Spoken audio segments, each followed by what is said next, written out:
Hi dears, good morning. എല്ലാ കുട്ടികൾക്കും പുതിയൊരു ക്ലാസ്സിലേക്ക് സ്വാഗതം. ഇന്നത്തെ ക്ലാസ് മലയാളത്തിലെ രണ്ടാമത്തെ യൂണിറ്റായ പലഹാരപ്പൊതിയിലെ പലഹാരക്കൊതിയന്മാർ എന്ന പാഠഭാഗമാണ്.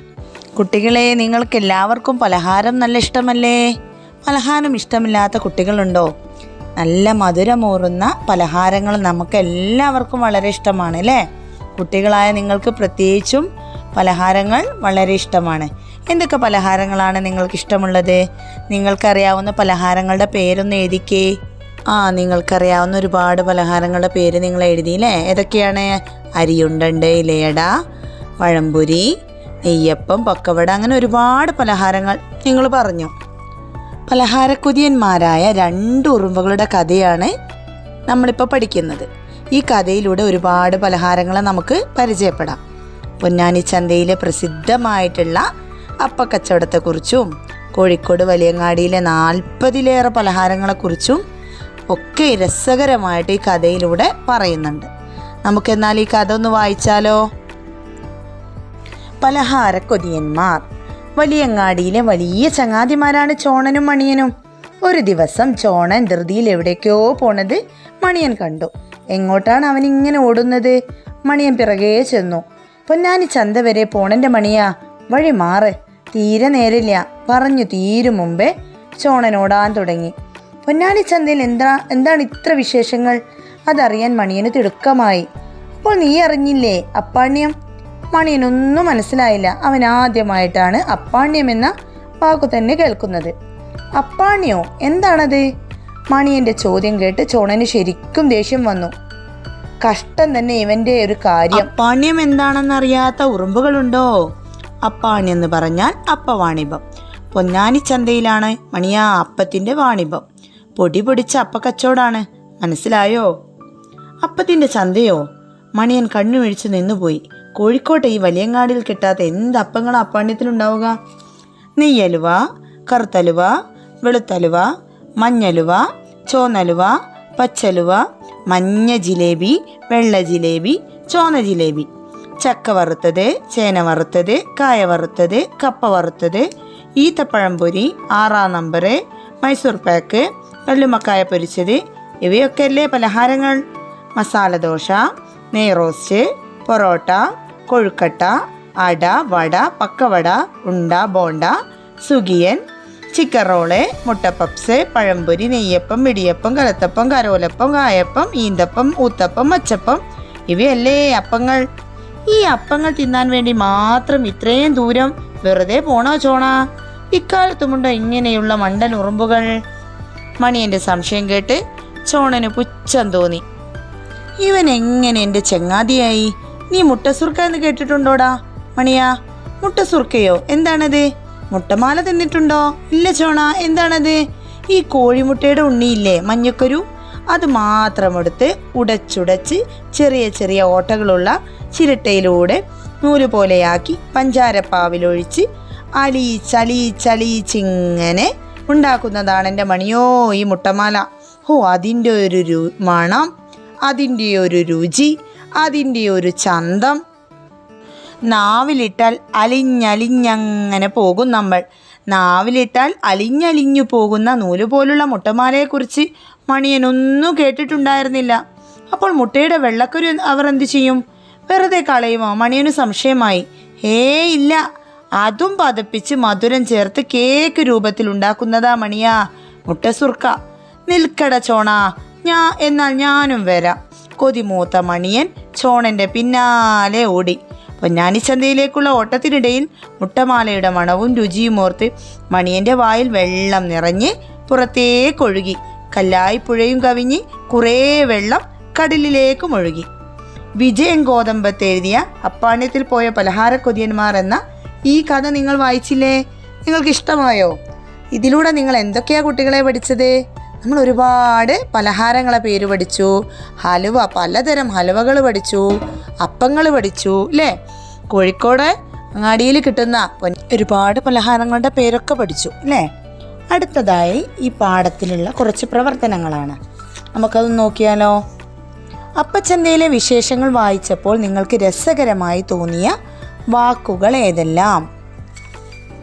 അപ്പാണ്യം, മുട്ട സുർക്ക, മുട്ടമാല, പൊടി പൊടിച്ച അപ്പക്കച്ചവടം, അപ്പത്തിൻ്റെ വാണിഭം, അപ്പത്തിൻ്റെ ചന്ത, വലിയങ്ങാടി. ഇത് കൂടാതെ കൂടുതൽ വാക്കുകൾ നിങ്ങൾക്ക് കണ്ടുപിടിച്ചെഴുതാം. രണ്ടാമത്തെ ചോദ്യം, പലഹാരങ്ങളുടെ പേരുകൾ എഴുതൂ, അവ അക്ഷരമാല ക്രമത്തിൽ പട്ടികയാക്കൂ. അരിയുണ്ട, ഇലയട, ഈത്തപ്പഴംപൊരി, ഉന്നക്കായ, ഊത്തപ്പം, കായ വറുത്തത്, ചിക്കൻ റോൾ, ജിലേബി, നെയ്യപ്പം, പക്കവട, ബോണ്ട, മൈസൂർ പാക്ക്, സുഗിയൻ, ഹൽവ. മൂന്നാമത്തെ ചോദ്യം നോക്കിക്കേ. ഇഷ്ടപ്പെട്ട പലഹാരത്തിൻ്റെ ചിത്രം വരയ്ക്കൂ, അത് പരിചയപ്പെടുത്തുന്ന കുറിപ്പെഴുതൂ. കുട്ടികളെ, നിങ്ങൾക്ക് ഓരോരുത്തർക്കും ഓരോ പലഹാരങ്ങളായിരിക്കും ഇഷ്ടമുണ്ടാവുക. ആ ഇഷ്ടപ്പെട്ട പലഹാരം ഏതെന്ന് വെച്ചാൽ അതിൻ്റെ ചിത്രം വരച്ച് അതിനെക്കുറിച്ച് ചെറിയൊരു കുറിപ്പെഴുതും. ഞാനിവിടെ എഴുതിയത് ഹൽവയെക്കുറിച്ചാണ്. ഹൽവ പണ്ട് സാമൂതിരി രാജാവ് കോഴിക്കോട് ഭരിച്ചിരുന്ന കാലത്ത് കൊട്ടാരത്തിലേക്ക് ഹൽവ ഉണ്ടാക്കാൻ ഗുജറാത്തിൽ നിന്ന് വിദഗ്ധരായ പാചകക്കാരെ കൊണ്ടുവന്നു. ഇവരെ താമസിപ്പിച്ച സ്ഥലമാണ് പിന്നീട് മിഠായി തെരുവ് എന്നറിയപ്പെട്ടത്. അന്ന് കോഴിക്കോട് വന്ന അറബികളും ബ്രിട്ടീഷുകാരും ഒക്കെ ഹൽവ തങ്ങളുടെ നാടുകളിലേക്ക് കൊണ്ടുപോയി. ഇന്ന് പലതരം ഹൽവകൾ ഇവിടെ കിട്ടും. ഓരോന്നിനും ഓരോ രുചിയാണ്. എത്ര തിന്നാലും മതി വരില്ല.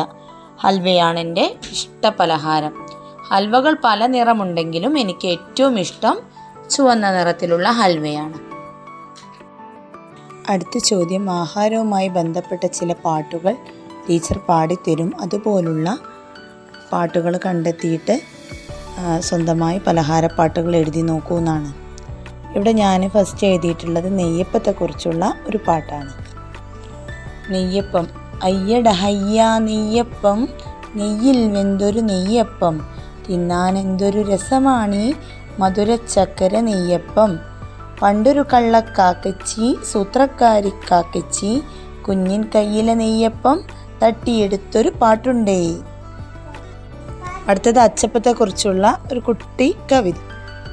നക്ഷത്രം പോലെ അച്ചപ്പം, കൊച്ചിയിൽ നിന്നും കൊച്ചേട്ടൻ വാങ്ങിയതാണീ അച്ചപ്പം. നക്ഷത്രം പോലെ അയ്യയ്യ ഒത്തിരിയുണ്ട് അച്ചപ്പം, കറുമുറു കറുമുറു താളത്തിൽ കടിച്ചു തിന്നാം അച്ചപ്പം, കൊച്ചുകിടാങ്ങൾക്കെന്തിഷ്ടം അച്ചിലൊരുക്കിയ അച്ചപ്പം.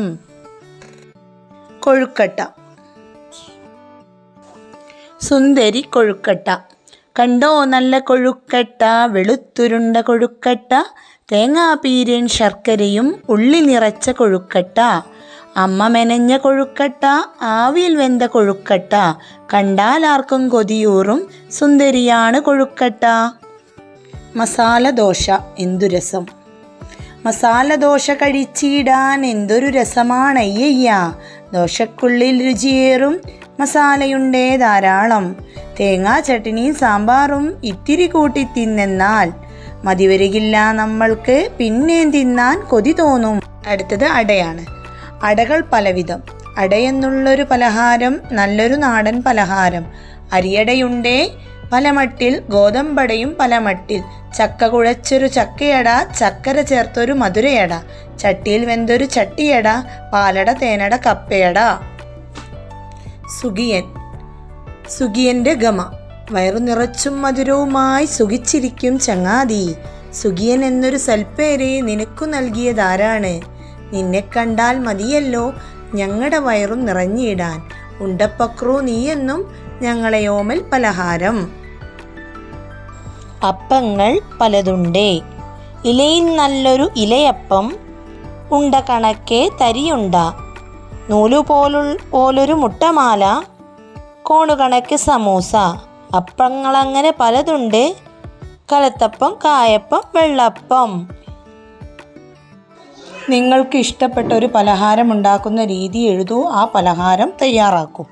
ഇവിടെ ഞാൻ ഉണ്ടാക്കിയിട്ടുള്ള പലഹാരം സമൂസയാണ്. വെജിറ്റബിൾ സമൂസ എങ്ങനെ തയ്യാറാക്കാം എന്നതാണ്. കട്ട്ലറ്റ്, പപ്സ്, ഈ രണ്ട് പലഹാരം കഴിഞ്ഞാൽ പലരും ഇഷ്ടപ്പെടുന്ന മറ്റൊരു സ്നാക്കാണ് വെജിറ്റബിൾ സമൂസ. വെജിറ്റബിൾ സമൂസ പലരും ബേക്കറികളിൽ നിന്നാണ് വാങ്ങാറുള്ളത്. ഇനി മുതൽ രുചികരമായ വെജിറ്റബിൾ സമൂസ വീട്ടിൽ തന്നെ തയ്യാറാക്കുന്നതാണ്. എങ്ങനെയാണ് ഉണ്ടാക്കുന്നതെന്ന് നോക്കാം. ഇതിനു വേണ്ട ചേരുവകൾ എന്താണെന്ന് നമുക്ക് നോക്കാം. മൈദ 2 കപ്പ്, ഉരുളക്കിഴങ്ങ് 4 എണ്ണം, കാബേജ് ചെറുതായി അരിഞ്ഞത് 1 കപ്പ്, പനീർ വേണമെന്നുള്ളവർക്ക് 50 ഗ്രാം, ക്യാപ്സിക്കം അര കപ്പ്, ഗ്രീൻ പീസ് അര കപ്പ്, പച്ചമുളക് 3 എണ്ണം, ഗരം മസാല 1 ടീസ്പൂണ്, ഉപ്പ് ആവശ്യത്തിന്, എണ്ണ ആവശ്യത്തിന്. തയ്യാറാക്കുന്നതെന്ന് നോക്കാം. ആദ്യം അരിഞ്ഞു വെച്ചിരിക്കുന്ന ക്യാബേജ് ആവി കയറ്റി വേവിക്കുക. ശേഷം ഉരുളക്കിഴങ്ങും പുഴുങ്ങി തൊലി കളഞ്ഞ് മാറ്റി വയ്ക്കുക. ശേഷം ക്യാപ്സിക്കവും വേവിച്ചെടുക്കുക. ശേഷം പനീർ ചെറുതായി അരിയണം. പച്ചമുളകും കഷ്ണങ്ങളാക്കി അരിഞ്ഞു വയ്ക്കുക. ശേഷം ഗ്രീൻ പീസ് വേവിക്കാൻ വയ്ക്കുക. വെന്ത് കഴിഞ്ഞാൽ ഗ്രീൻ പീസ് ചെറുതായൊന്ന് ഉടയ്ക്കുക. ശേഷം വേവിച്ച് വെച്ചിരിക്കുന്ന കാബേജ്, ഉരുളക്കിഴങ്ങ്, ക്യാപ്സിക്കം, പനീർ, പച്ചമുളക്, ഗ്രീൻ പീസ് ഇവയെല്ലാം കൂട്ടിച്ചേർക്കുക. ഈ കൂട്ടിലേക്ക് ഉപ്പ്, ഗരം മസാല എന്നിവ ചേർത്ത് ഇളക്കുക. മൈദയിൽ വെള്ളവും ഉപ്പും ചേർത്ത് കുഴച്ച് മാവ് പരുവത്തിലാക്കി എടുക്കുക. ഈ മാവിൽ നിന്നൊരു ചെറിയ കഷ്ണം എടുത്ത് പരത്തി കോൺ ഷേപ്പിലാക്കണം. ഇതിനുള്ളിലേക്ക് പാകത്തിൽ മസാല വെച്ച് കോണുകൾ കൂട്ടിച്ചേർക്കുക. മാവ് പരത്താനും വശങ്ങൾ പൊട്ടിപ്പോകാതെ കൂട്ടിച്ചേർക്കാനും എണ്ണയോ വെള്ളമോ ഉപയോഗിക്കാം. ഇതേ രീതിയിൽ എല്ലാ സമൂസകളും തയ്യാറാക്കിയെടുക്കുക. ഒരു ചീനച്ചട്ടിയിൽ എണ്ണ തിളപ്പിച്ച് സമൂസകൾ ഓരോന്നിട്ട് വറുത്തെടുക്കുക. വെജിറ്റബിൾ സമൂസ റെഡിയായി. ഇതേപോലെ നമുക്ക് ചിക്കൻ കൊണ്ടും ബീഫ് കൊണ്ടും ഒക്കെ സമൂസ ഉണ്ടാക്കാം. ഈ പച്ചക്കറീൻ്റെ കൂടെ ഇത് ചിക്കനോ ബീഫൊക്കെ ആഡ് ചെയ്തിട്ട് നമുക്ക് നല്ല അടിപൊളിയായിട്ട് സമൂസ തയ്യാറാക്കാം. ഇതുപോലെ നിങ്ങൾക്കും ഇഷ്ടപ്പെട്ട ഏതെങ്കിലും ഒരു പലഹാരം തയ്യാറാക്കുന്ന വിധം എഴുതി തയ്യാറാക്കാം.